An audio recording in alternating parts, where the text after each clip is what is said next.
Տարբերակն է կապանի մուտքի հետ կապված, ուրեմն 7 բերդերն են, արծիվը և վահանավանքի կամարը և նաև վանակ կամարը որպես պատմամշակութային և նաև հաղթական կամար այսպես, և զանգը, որ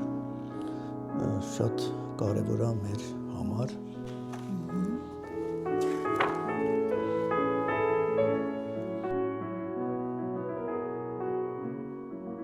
Մոսկվայի ցուցահանդեսի գործերն են։ Մոսկվայի։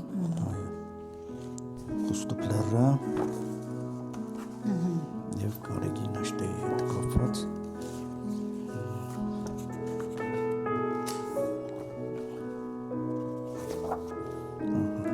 Խուստուփի կարունը այս գործը ճանաչվեց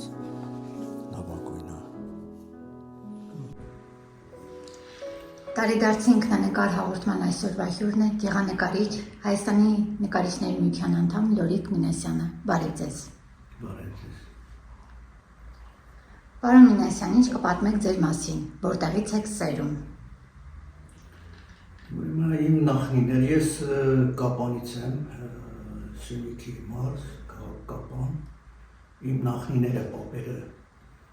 սերում են Շիկահող գյուղից, մի չնաշխարհիկ վայր է,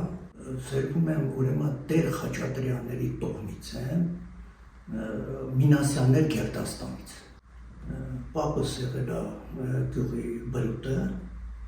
մինչև այլ այդ ավերակները մնում են։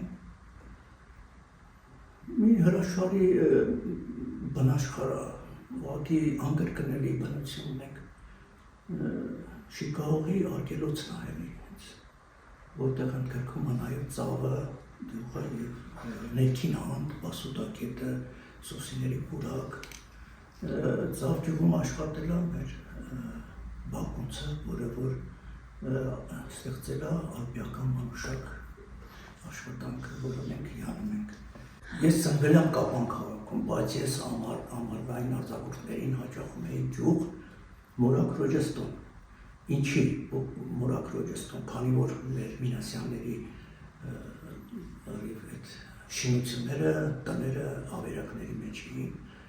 լքված տներ էին և մի մասը Երևանում էր ապրում, մի մասը Կապանում, այդպես, բայց ես հաճախում էի և զգում էի մեր պապերի շունչը, մեր պապերի այստեղ ապրելակերպը, բնության հետ հարաբերությունը, դա լրիվ ինձ էներգիա է տալիս և ես հիացած եմ միշտ եղել մեր բնությամբ,